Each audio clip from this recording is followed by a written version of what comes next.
All right, in part one of this video, I ended up needing these figures here to complete the diorama. As I say, they finally came in. It took me a while to find these. They seem to be on most people's back order list, and you know, special edition. But anyhow, you just get extra equipment, American and German. That's it. The figures are older figures, and need a lot of work. But in the first video, I basically just built the diorama, but you see some figures painted in it, and I'm going to show you now. Start the video painting the two officers, German officers, and then I'll go into these. But I just wanted to start it off talking about, you know, why it wasn't finished, etc. So let's get into it and start up right away into the figures. Now, the dragon figures that we're working on needed, you know, they need work too, and I'm going to show that.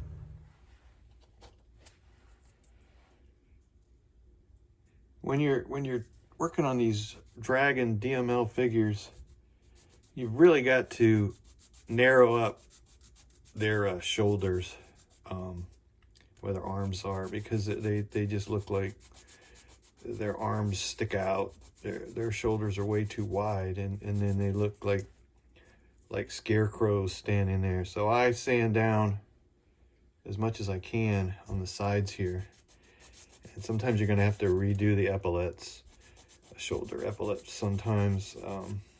But if you don't do that, then they just have their arms sticking out. Now see, on this one I've already done it, and his arms are close to his body. Everything is hanging naturally, so that's what you want. So you can see here how I really narrowed up its upper torso, and I gotta hold him because he's still wet, but I also filed his arms as well, so they hang close to his body.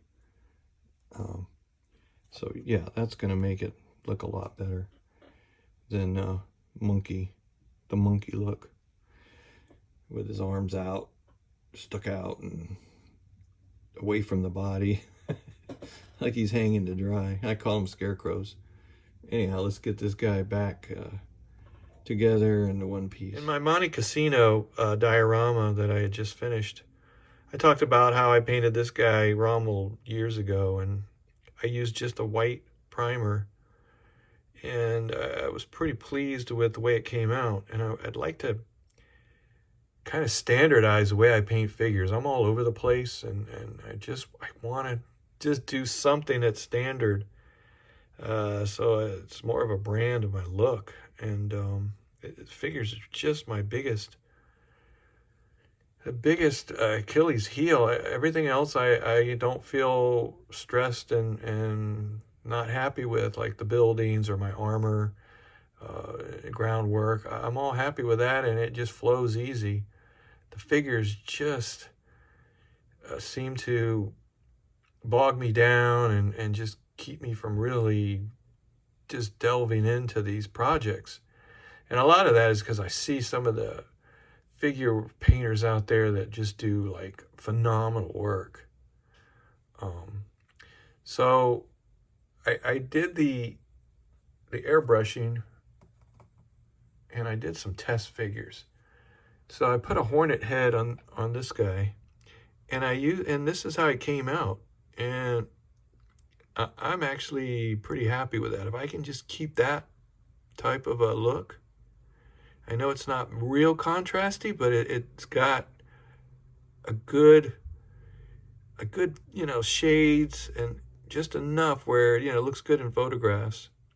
I still may add a little tiny bit of tone around the eyes, and then his jacket I think is going to be fine once I detail it out and put some insignia, etc. And the pants are going to be camouflaged. But like I said, this is a test, but I'm going to go ahead and finish it. And it's just a DML figure that also comes with the same set. And like I said, I added the hornet head. All right, the figures are primed, and you can see the epaulets I put on the coat of this guy. And once again, I used the fine surface primer. It really works good. It keeps the detail better than the other primer I was using, the black. So I'm going to stick with that. And now I'm going to do the airbrushing that I had talked about earlier. So let's get at it. All right, so what I did was I first sprayed from underneath the figure with the field blue. And what I did was with my airbrush, just, as I'm sure you've seen in a lot of other videos, just do like that. Spray it that way. That was the field blue first. Then I did the same thing from underneath with the German camo pale brown. And then I sprayed from the top. This time I used flat flesh. And that was sprayed like that all around. Just a highlight from the top. Now, I mean, looking at the figures, the whole coat and uniforms look great for flesh. So obviously this works really well on large figures, which I've seen it done. And that's kind of where I got the idea. So I think it's going to work good for the uniforms, obviously, because I got a highlight on there and a shadow. And I don't mind the flesh color being the highlight, because a lot of figure painters use flesh for highlight. That's where I got the idea to just go ahead and do that. And the faces actually, if I just add a little tones of red maybe in there, and a 5 o'clock shadow, I think I'm set. I just want a smooth finish on the face. And for close-up, you know, with photography, when you get close and it just, I don't want to see all that uneven, blotchy stuff. So I'm working on it, and I'm going to go ahead and finish these guys up and see how they look. What I'll end up doing is just using light washes now on the uniform to bring out the tones and colors, and then detail it, and yeah, let's do that.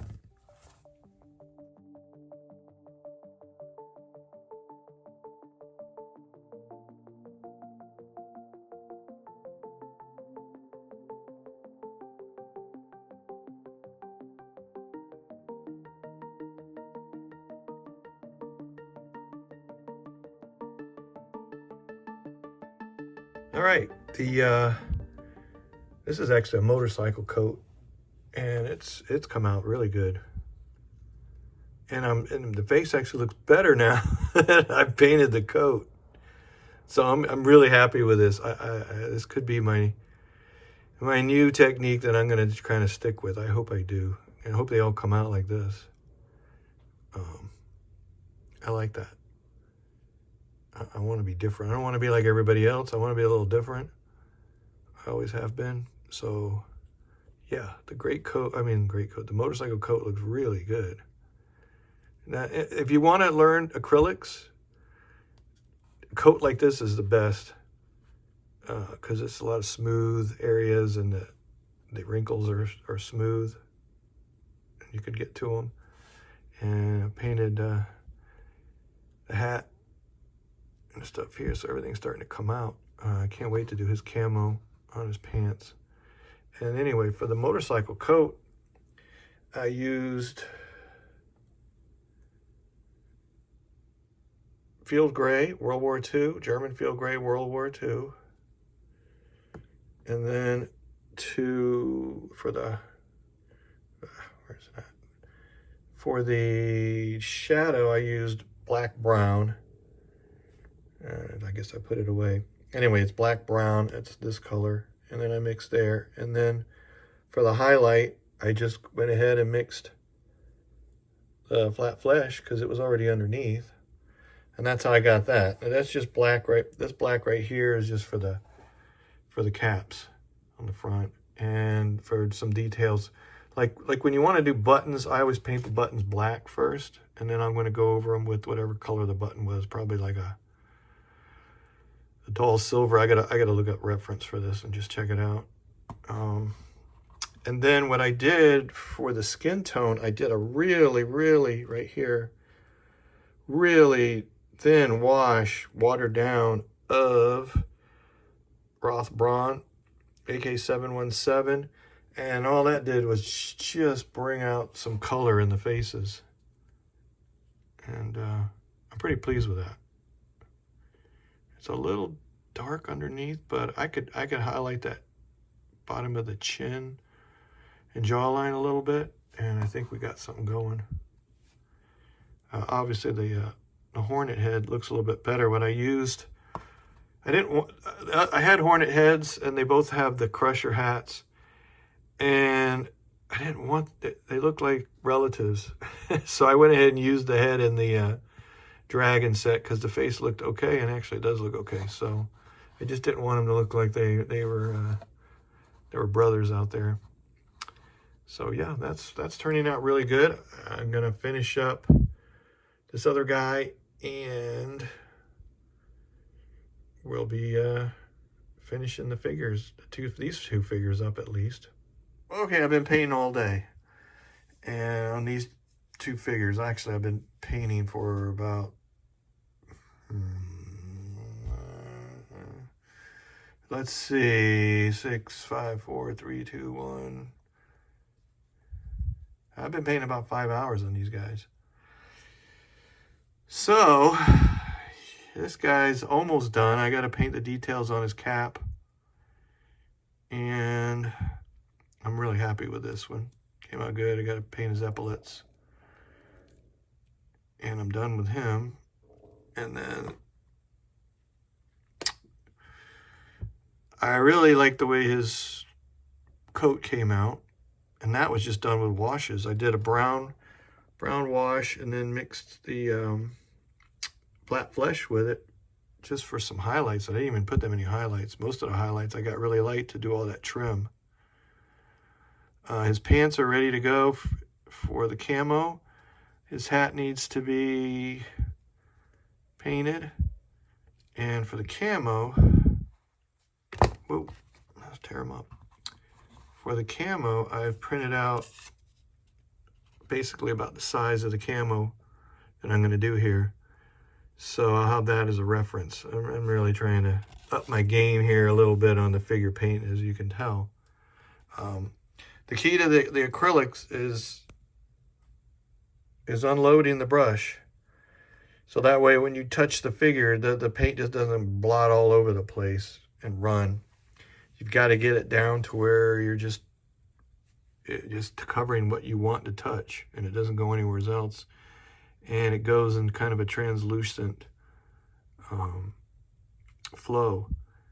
So, and then what happens if you get too light, I just go over it with another translucent, little darker shade right over it just to make it blend back in. That's what I did a lot on this coat. Like I said, these coats are really good for testing how you paint acrylics. So I would suggest, if you're going to practice on your acrylics, practice on a coat like this. So I'm going to clean up everything so I can really get more, I guess, settled in on the camouflage and clean up my palette here and get a new one. But I got the reference here next to me, and I'm not going to do the green pattern. I'm going to do this fall pattern. So that's it for these guys, and then I'll be done.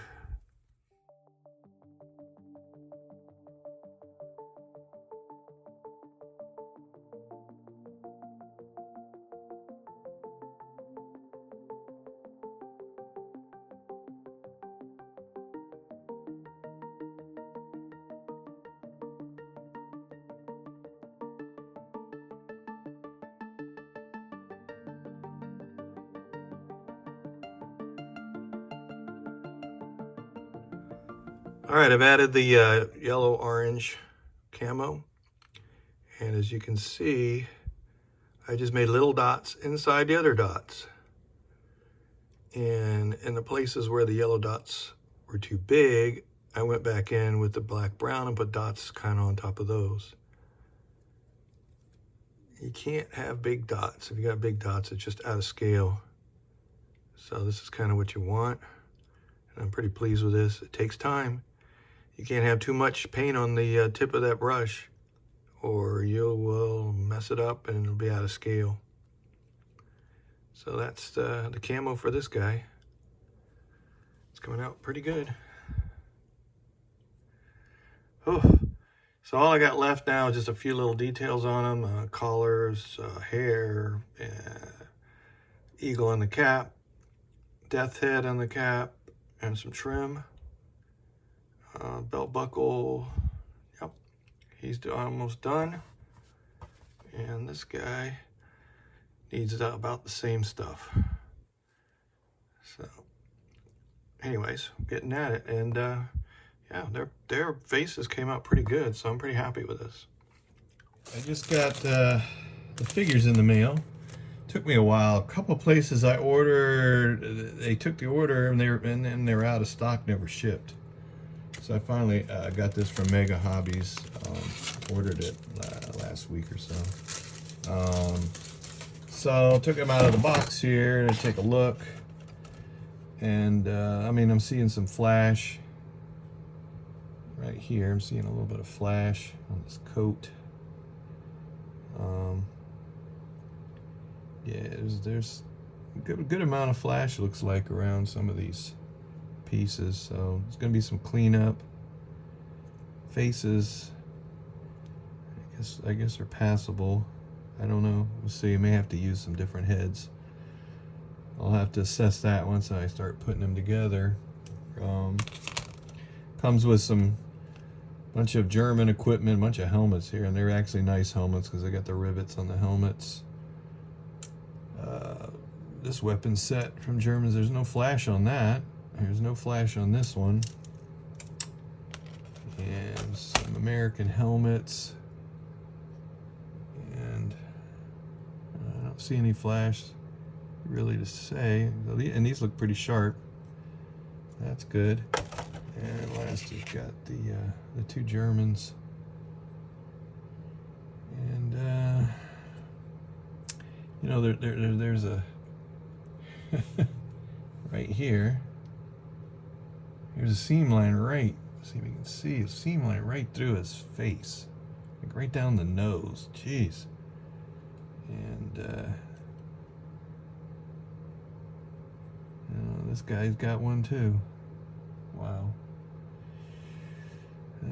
You know, the German set here, the two German sets have the flash. Well, actually, no.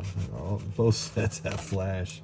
So it's funny, the equipment looks great, and these are so-so with some flash. So got to clean it up. But I really want to get at this and finish this diorama. I think it's going to look cool with the figures walking up the road here. So let's get at it, start cleaning them up so we can paint them.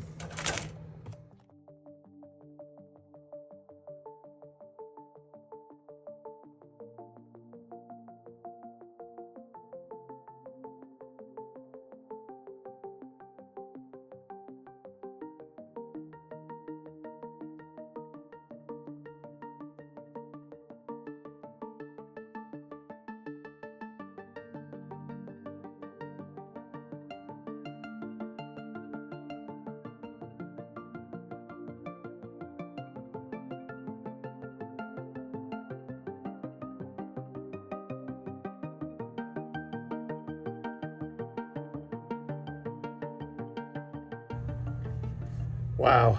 So I've cleaned up the figures and I washed them. There still could be some little bit of water drying on them. I let them air dry. It took me well over an hour to clean these up, to find some replacement heads, which they're all dragon heads, dragon helmet, a couple of little equipment pieces are from Dragon. But yeah, I mean, they're pretty simple figures, but they took a lot to clean up. And the faces, heads that come with the kit have seam lines straight down the nose into the lips, down the chin. And the expressions and details on the face are very, let's just say, caveman looking. Sorry, Mini Art, but this is an older set. I think, you know, there was a lot of flash I had to clean up, and I had to fill, you know, the seams here.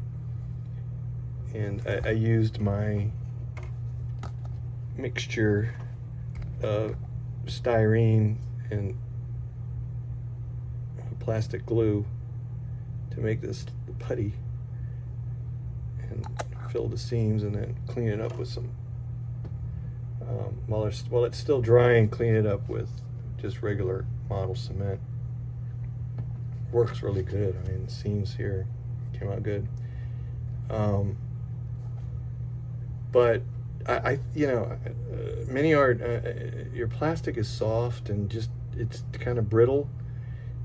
Charge an extra $1 a kit, you know, extra 50 cents a kit, depending on how much you get, and use a higher quality plastic like Tamiya. And man, your stuff probably would just be light years ahead. So anyways, enough of my telling a model company what to do, but these guys are ready now. I had to really work on his arms to get the rifle to fit, but it fits fine now. So I'm gonna prime them, and I'm gonna paint them in the same manner as I did the other figures in this video. Part, you know, from part 1, and this is part 2. So let's get at it. All right, as with the other figures, I used the Tamiya surface primer. What I did here was I just set them on the base approximately where I want them. To get an idea, I just put a little bit of super glue, just a tiny bit, so I can just pop them right off. But I want to get the look right. You know, in this photo, this is a separate video. This guy picking up the Panzerfaust in the video, and this guy is somewhere else, but I figured there's a guy somewhere in here walking, so I went ahead and I want to paint the smock anyway. He's pretty cool. So what I'm going to do this time, instead of using the airbrush for those colors that I used on the faces, I'm going to go ahead and just use washes to get the same effect. So I'm going to try that out. I did it on some other figures and videos. I think I'm going to get some good results. That being said, let's get at it and paint these figures up.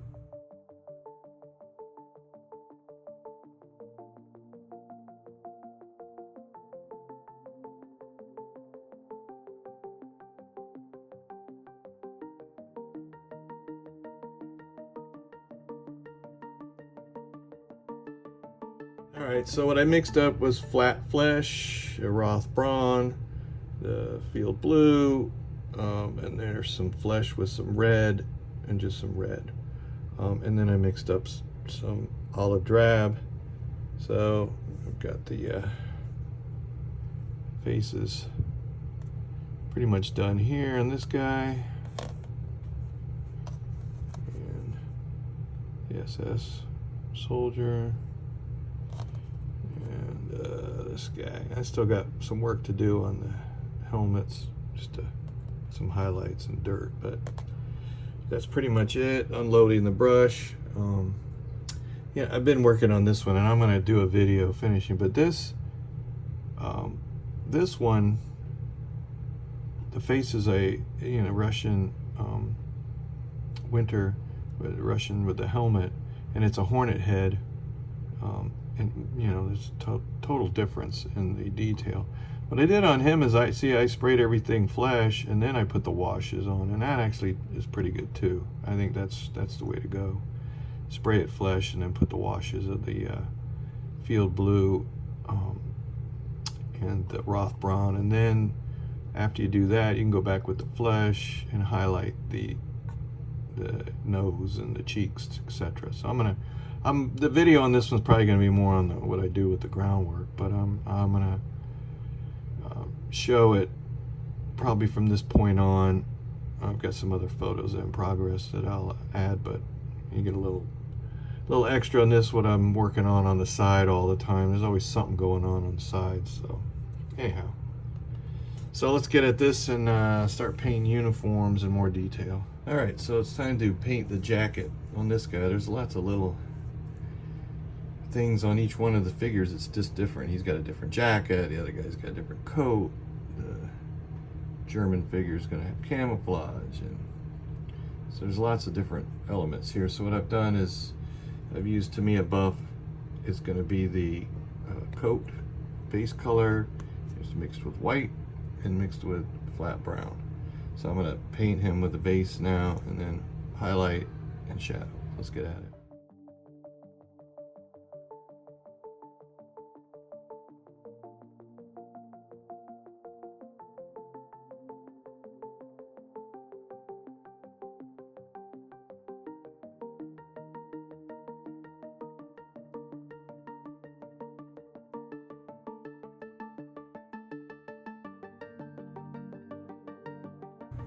Well, I've been working extra hard to finish this last figure for the diorama, so I've been working on him for a week because I've had so much other stuff going on because of spring here in Florida. It's just taken me longer because I've been doing a lot of outdoor things. So I'm gonna finish this guy up and let's wrap up this video.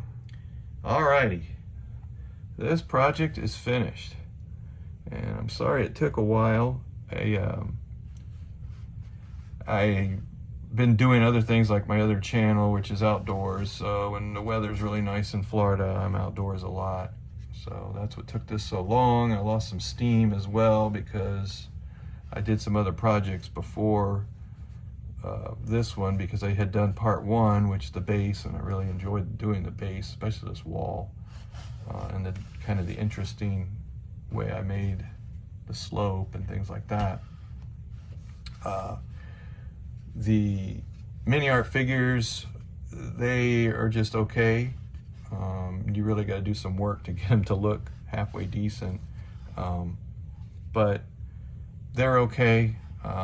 They're passable, and you really can tell a difference when a figure, the plastic is not as high quality and it's not as smooth. Like Tamiya plastic is very smooth and not brittle, and it really paints up a lot better. Even if you prime these, and the priming actually brings out a lot of the other roughness, especially in the folds and things like that. So that being said, they're not terrible. It's just you have to do a little bit more work probably to get the figures at a decent look. The main focus for this obviously was this character here, which he's in the excellent Osprey book on the Ardennes here. And his name, and it's very hard for me to pronounce. It really probably shouldn't be, but it is. He is Joseph Diethenthal, something like that. And he is the main guy in my diorama there at the front here.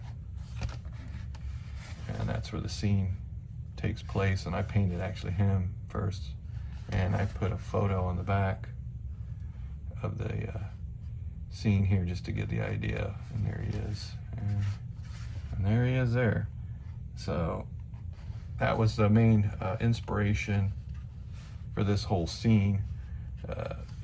Just watching the World War II footage over and over again, you just get so interested in it that it made me want to do it. When I saw these figures from DML, Alpine makes this figure. His hand is up in the air, his right arm. But I had the DML figures, so I was like, let's see how they came out. And once I worked on them, as you can see in the video at the beginning, they came out okay. So I was like, okay, I'm gonna do it. And I just started going, and then I didn't get these figures because Mini Art, they were on back order, and then they said they would come in. I went through 2 different distributors and finally got one. But they had announced the release of them, and they never took a while to actually get to the hobby stores. And but I've got it done, and I'm pleased with it, and I've got some other stuff to start on here. I want to start on another building where I can do this kind of thing. I'm actually thinking about using foam this time. I see a lot of modelers are using the foam.